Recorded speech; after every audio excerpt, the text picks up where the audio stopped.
Hola a todos, bienvenidos a Estrategia de Inversión. Hoy vamos a responder a una de las preguntas que más me habéis hecho en el canal, que es ¿cómo valorar acciones?, ¿no? Una pregunta bastante interesante y bastante importante en el mundo de las inversiones, obviamente, que es cómo se valora una acción, cómo sé si está cara o está barata, ¿no? ¿Qué tengo que tener en cuenta para ello? Y eso, me habéis preguntado al menos que cómo lo hago yo, así que os voy a dar mis pistas o cómo lo visualizo yo, cómo tomo yo las decisiones y decido si está cara, si está barata, si hay que comprar o si no.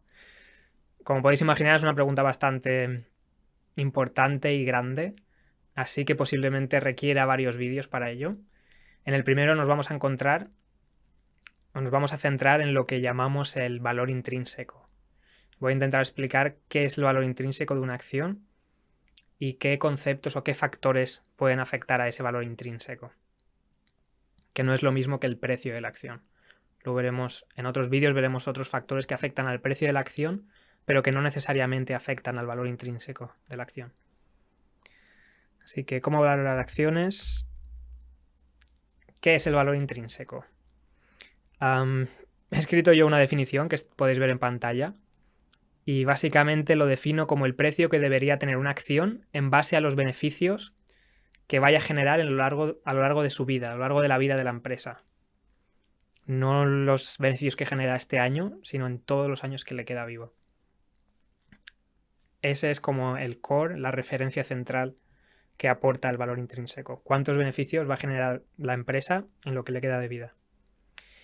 Y eso, analizar el valor intrínseco de una acción, podemos decir que es lo que normalmente se llama como el análisis fundamental. El análisis fundamental de una acción es el análisis del valor intrínseco, la búsqueda del valor intrínseco de una acción. Y es la base de la inversión a largo plazo. O sea, el trading diario no se basa en el valor intrínseco, al menos no es su herramienta principal. Se basa en otras cosas, catalizadores, los gráficos, como son momentum, sentimiento de la gente, diferente, que es lo que veremos en otros vídeos. Vamos con el valor intrínseco. Yo me he puesto a pensar y he visualizado estos 13 puntos que veremos hoy. No están ordenados de más importante a menos importante, aunque aquí los que vemos aquí mismo son bastante importantes, todos ellos. El primero, el TAM, Total Addressable Market, también llamado en español mercado potencial, y que nos da una pista de la escalabilidad de la empresa. Es cuánto puede crecer la empresa. Si está vendiendo 5 euros este año, ¿cuánto podría vender si tuviese el 100% de cuota de mercado? También hay que distinguir entre lo que es el TAM o el mercado potencial actual y el mercado potencial del futuro, sobre todo en el punto más maduro del sector. Esto lo podemos ver claramente con los coches eléctricos, ¿no? El mercado potencial de los coches eléctricos actualmente, los coches eléctricos no tienen una gran cuota, no mueven mucho dinero, no mueven muchas ventas aún, pero dentro de 10, 15, 20 años, cuando alcancen su pico, el mercado potencial es mucho más grande. O sea que también hay que distinguir mercado potencial actual con futuro y esperado, o incluso en el punto de maduración. Para que veáis un ejemplo de qué es el mercado potencial, he preparado aquí, spoiler, algo que os he enseñado en otros vídeos. En el vídeo análisis de Etsy os he enseñado este gráfico y me gusta mucho y lo utilizo siempre que quiero explicar qué es el TAM.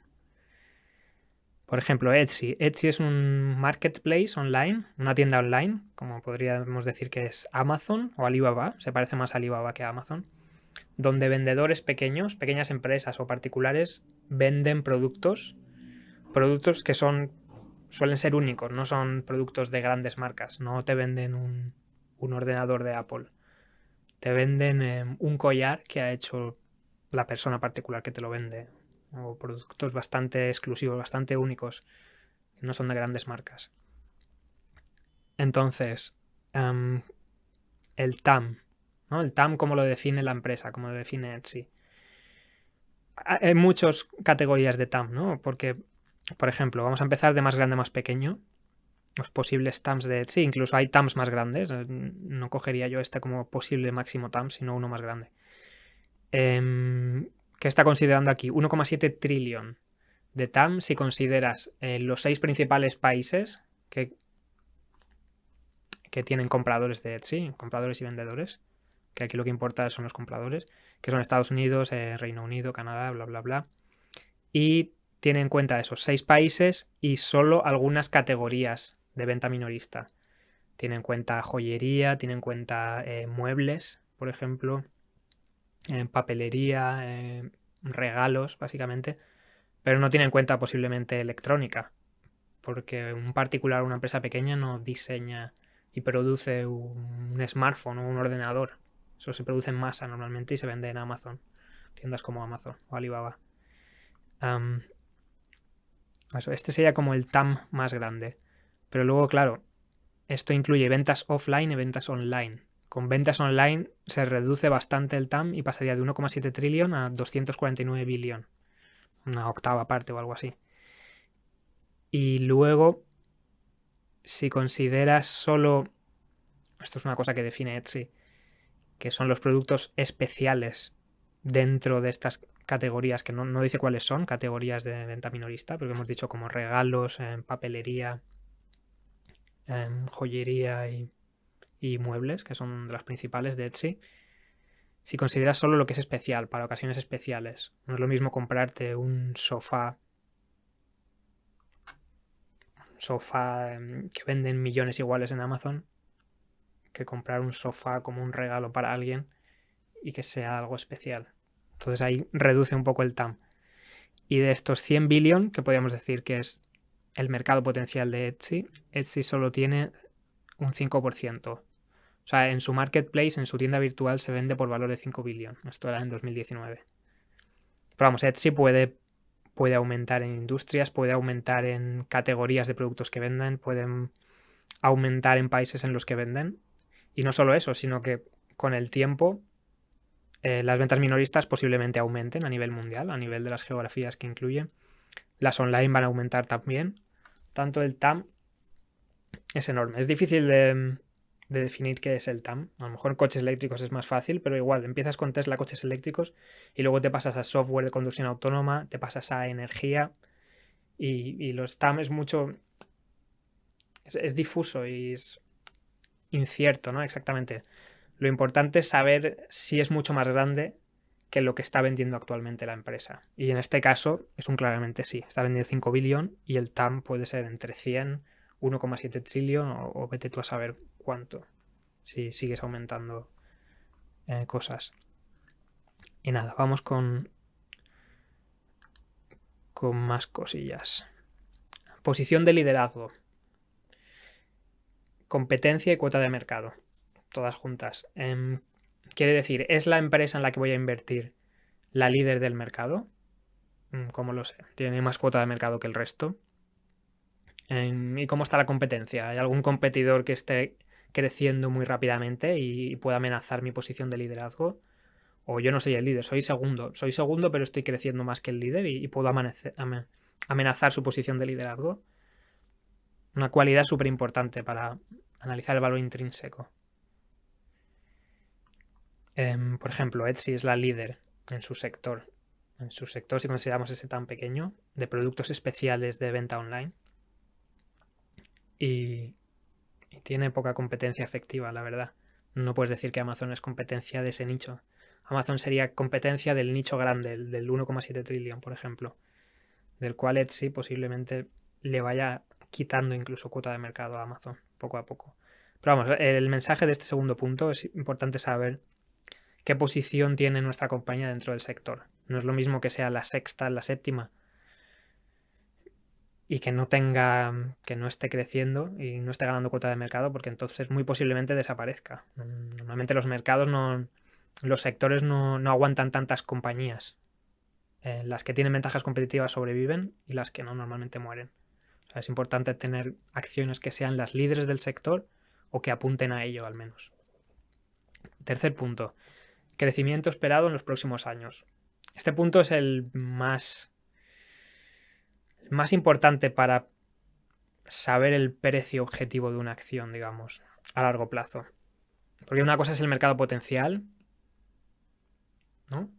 y la escalabilidad, cuánto puede crecer aún en ventas la empresa, porque hay mucho mercado, hay mucho negocio, pero ¿a qué velocidad lo va a hacer?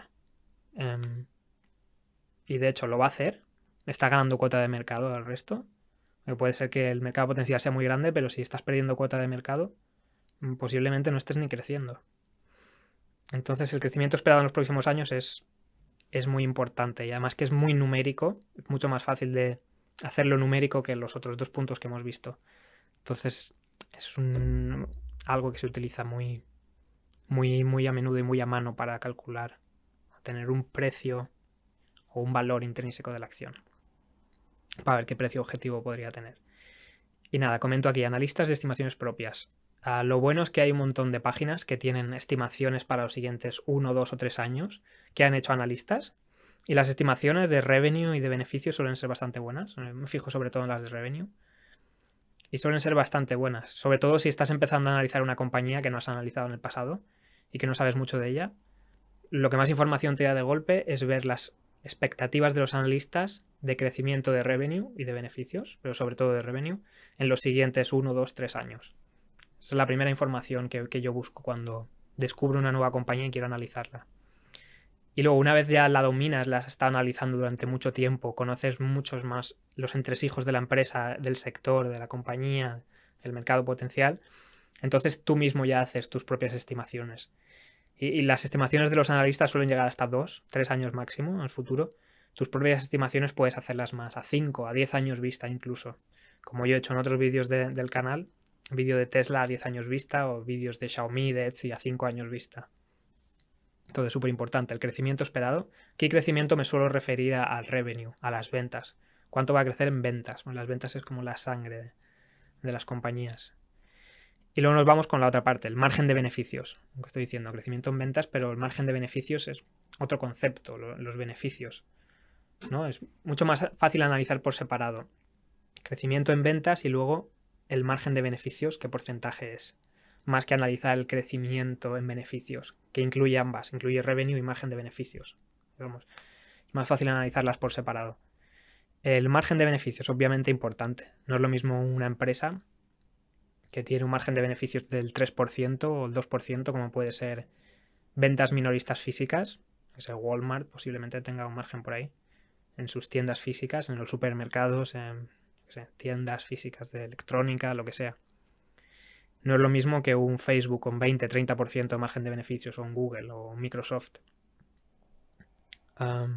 Incluso en ventas de cosas físicas no es lo mismo un Apple, que tiene un 20%, 25% de margen de beneficio, 30% quizá, depende del producto, que compararlo con un Xiaomi, que tiene un 4, un 5%, puede aspirar quizá un 10%.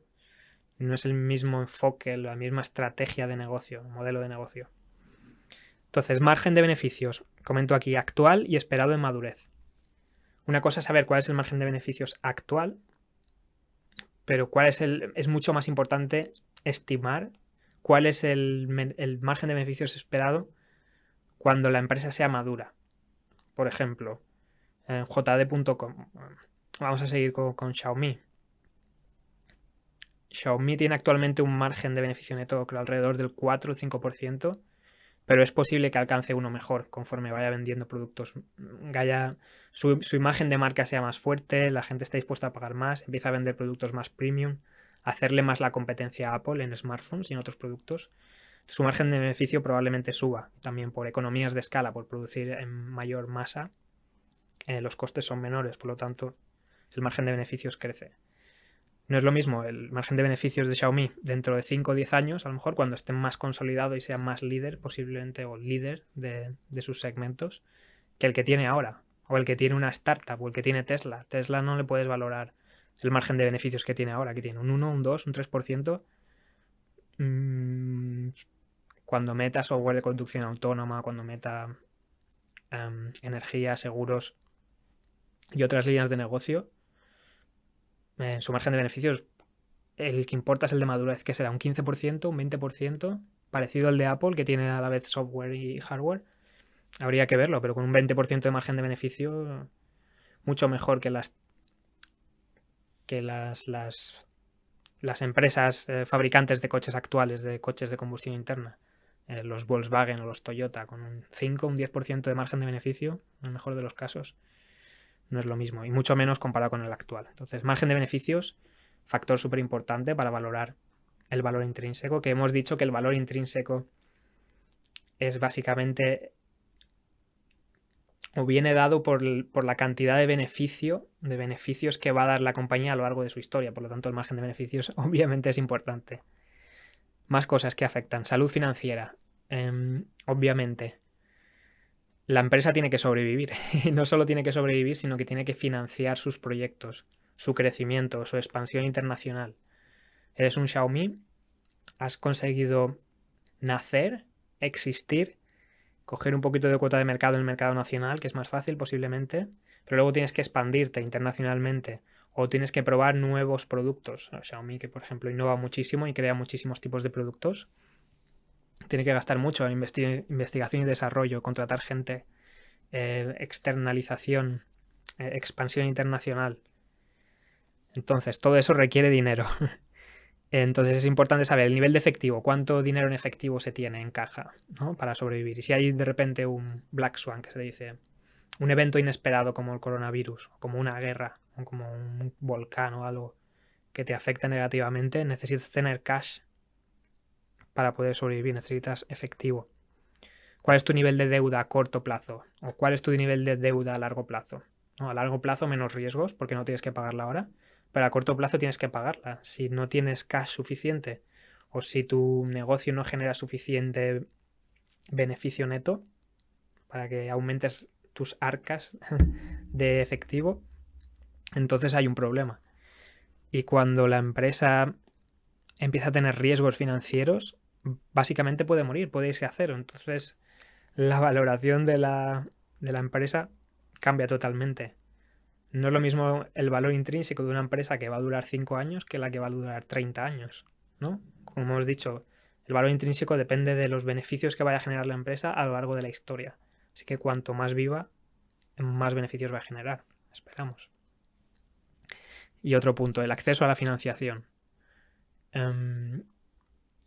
Es importante, sobre todo esto, si una empresa, sus acciones están relativamente caras, digamos, o altas, como podría ser Tesla.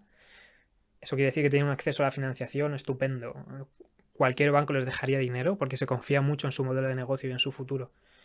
Y no tienen ni por qué dejarle dinero a los bancos. Pueden emitir acciones porque la acción está a un precio alto y con ello pueden conseguir un montón de cash, un montón de efectivo para no tener que depender de deuda. Por lo tanto, el acceso a la financiación depende mucho de cómo crea el mercado en tus proyectos a futuro. Madurez del sector, o longevidad esperada. Por lo que hemos dicho que el valor intrínseco importa la duración de la empresa para ver cuántos beneficios va a generar a lo largo de su vida. Las empresas suelen estar en sectores específicos, aunque las mejores empresas pueden innovar y sobrevivir, pero la mayoría mueren cuando muere su sector. No se suelen adaptar muy bien. Entonces es importante ver en qué punto de madurez está ese sector. Si seguimos hablando de Xiaomi, los smartphones están en un punto bastante maduro. Ya llevamos, que son 13 años desde que se inventó el iPhone. Se creó el primer iPhone. Y como vemos, tampoco es que crezca mucho el sector. Crecen 2-3%. Todo el mundo tiene smartphones, básicamente, incluso en África, Asia, en cualquier parte del mundo. Entonces es un sector bastante maduro. Pero en cambio, Xiaomi, por seguir con el ejemplo de Xiaomi, tiene otras líneas de negocio. El Internet de las cosas, todo tipo de productos, patinetes eléctricos, lavadoras, aspiradoras, tiene de todo. Y esa parte, en ese segmento de negocio, no es nada maduro. Casi nadie tiene aspiradoras eléctricas automáticas. Patinetes eléctricos, algunos tienen, pero mucha gente no tiene aún y es algo bastante útil. Y cuando empiecen a haber más productos que estén conectados entre sí por Internet, el Internet de las cosas es algo que aún no se ha masificado, aún no ha llegado a todas las casas, digamos. Entonces, ese segmento de negocio, su punto de madurez está bastante en el futuro. y la longevidad de ese segmento es larga. Entonces no es lo mismo que yo que sé, un Telefónica, un Vodafone o un Orange, proveedores de servicios de telefonía, de datos, de internet. Que vamos, internet va a seguir habiendo, pero la telefonía ya no existe, como quien dice. En algunas partes de sus segmentos sobreviven, pero otros segmentos de esas empresas están en decadencia total y están desapareciendo. La banca tradicional. Entonces es importante saber el sector, en qué punto de maduración está y cuánto le queda de vida. Los sectores en los que opera una empresa. Cultura empresarial. Importante, bastante abstracto, nada numérico, pero es algo bastante importante. La cultura empresarial no es la misma la de Tesla que la de, yo qué sé, el Banco Santander. No sé tampoco cómo es el Banco Santander, pero los bancos tradicionales. Tesla, la cultura de la innovación, la cultura de hacer productos cada vez mejores, enfocados en lo que puede querer un cliente, no en lo que se ha hecho, no en la tradición, dentro de la cultura empresarial. Adquieren otras empresas, compran empresas y cuando compran empresas lo hacen bien, son buenos comprando empresas. Tienes el ejemplo de Amazon o de Google. Google comprando YouTube, la mejor compra de la historia, muy posiblemente. Amazon comprando Whole Foods, Twitch creo que lo compró. Amazon compra empresas cada día, aunque no lo sepamos, básicamente para hacer sinergias entre sus modelos de negocio, sus segmentos de negocio. Y otro apartado, el del talento, la cultura del talento dentro de la empresa. Atraes talento, retienes talento, valoras el talento. En Google, en las empresas tecnológicas estadounidenses top, el talento es básicamente lo más importante. Entonces hay mucho esfuerzo para capturar y retener talento. De nuevo, Tesla, un gran ejemplo, capturando el mejor talento estadounidense y del mundo occidental últimamente, como empresa más innovadora, más de moda, más protectora del medio ambiente también entre los millennials, ¿no? Tiene mucho appealing. Aportar valor al accionista. Importante también. No tan importante como otras, la verdad. Perdón. Otras que estoy diciendo son más importantes. Esta para mí no tiene tanta importancia y también depende qué estilo de inversión tengas y en qué te enfoques. Si te enfocas en empresas de alto crecimiento, como me suelo enfocar yo, en lo de aportar valor al accionista importa menos. Recompras de acciones, en mi opinión, mejor que los dividendos, porque los dividendos pagan impuestos o te hacen pagar impuestos en el momento que los recibes.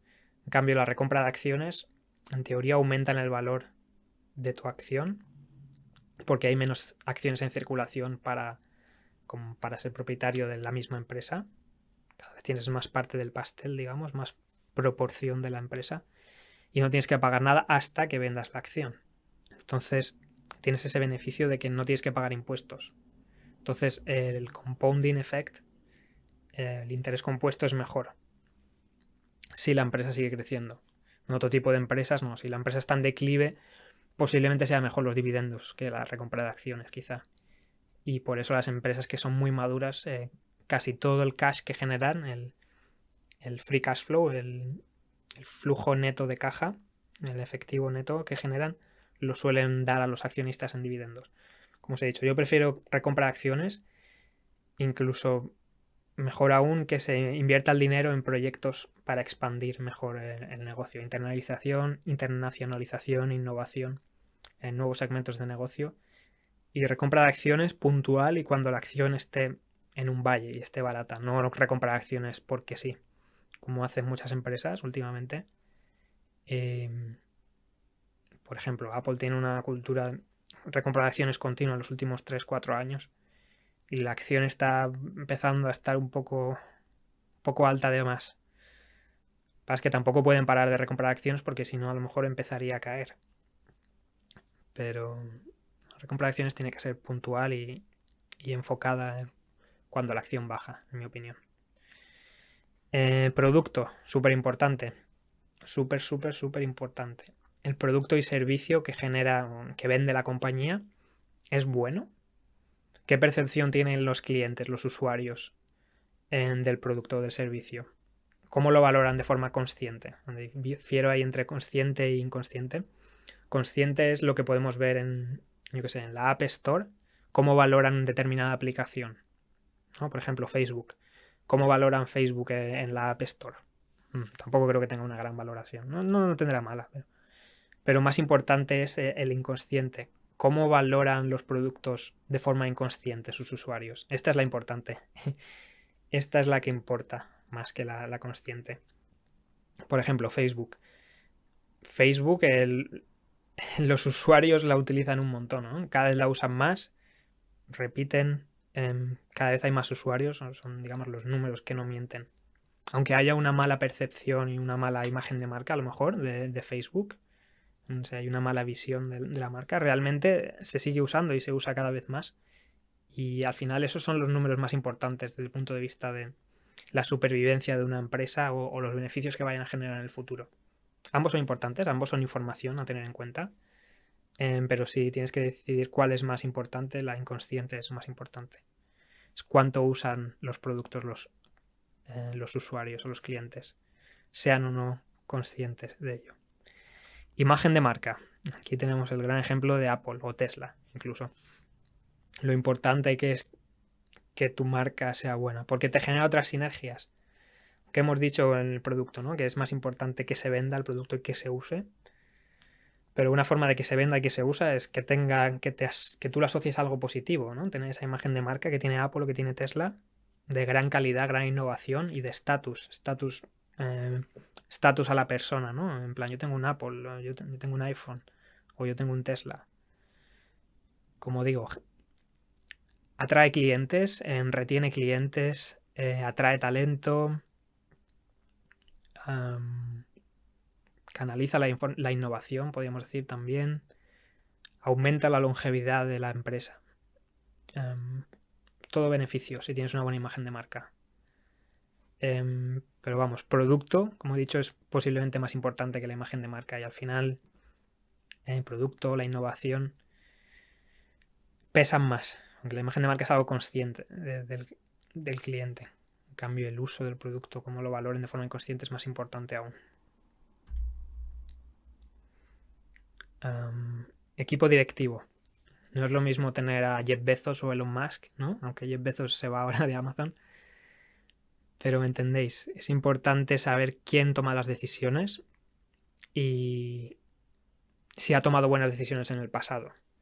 Cuando tienes un socio fundador o un CEO fundador, y el director ejecutivo es el fundador de la empresa, suele ser algo bueno, porque sus intereses están totalmente alineados con los del accionista. O sea, tú comprando acciones tienes el mismo interés que Jeff Bezos o que Mark Zuckerberg, que es el único que queda, o Elon Musk, de las grandes tecnológicas estadounidenses, que sí, CEO fundador. Bueno, Elon Musk de hecho no es el fundador, pero es el máximo accionista y digamos casi que cofundador. Pero Mark Zuckerberg, fundador y máximo accionista y CEO. Está totalmente alineado en generar beneficios, que la empresa genere beneficios porque es lo que hace que las acciones suban y con ello su riqueza. Pero vamos, cuando no tienes un socio fundador, un CEO fundador, es importante saber el CEO qué ha hecho en el pasado, en qué empresas ha estado. Cuando ha estado en esas empresas, han crecido en ventas y en beneficios, han crecido en número de clientes, en innovación, han mejorado la cultura de la empresa. Por ejemplo, el CEO de Etsy, antes de estar en Etsy, estaba, no sé si era en Expedia.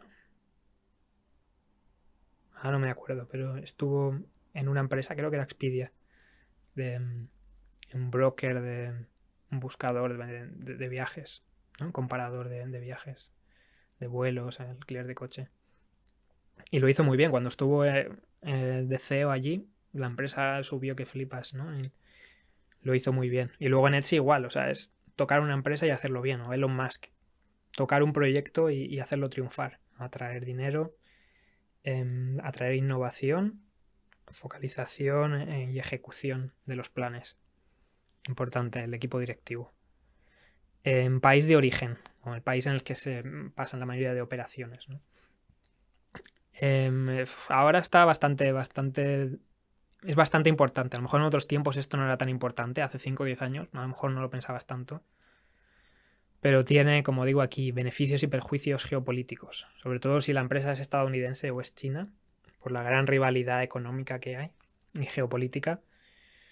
Lo hemos visto ahora con un montón de empresas chinas, ¿no? Huawei, como ha sido destrozada por el gobierno estadounidense, o TikTok, como ha sido casi destrozada por el gobierno estadounidense. Facebook y Google no operando en China, ¿no?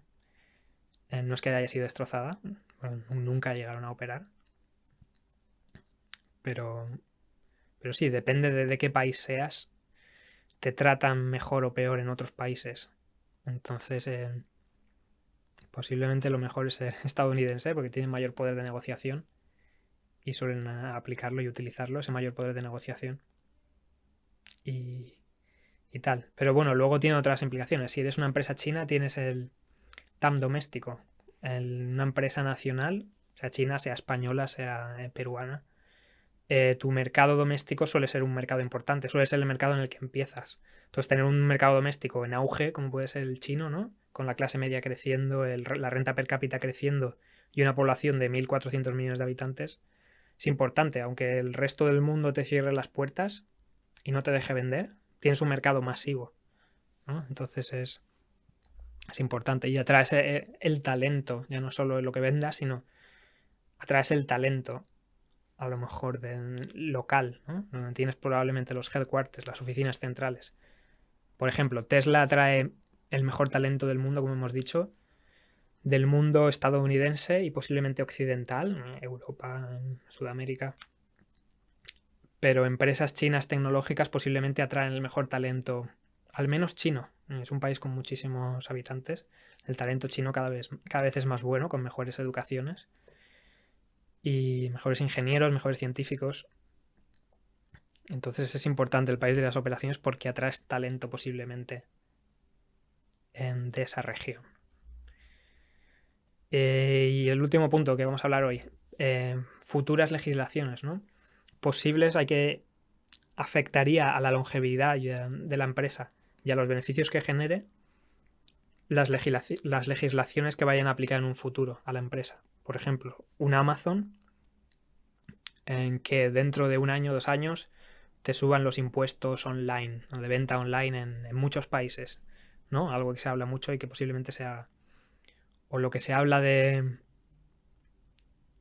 separar empresas muy grandes por ser monopolísticas, separar a Google de YouTube o Facebook de Instagram, o Amazon tienda online de Amazon Web Service, o Apple, la App Store de la venta de iPhones y de hardware, cosas así. Pero bueno, futuras legislaciones, eso, mayores impuestos a determinado sector, determinado ámbito, determinado canal de ventas. También futuras legislaciones relacionadas con geopolítica, ¿no? Que un país te prohíba hacer algo, ¿no? Como en Estados Unidos destrozando a Huawei porque corta a los proveedores, corta proveedores de chips, corta proveedores estadounidenses de determinada tecnología y hace que Huawei, que dependía de ellos, no pueda hacer un producto tan bueno. Así que la legislación, o imaginarse las futuras legislaciones que pueden afectar a la empresa, es algo que tenemos que valorar, ¿no? Y saber en el sector en el que estamos operando.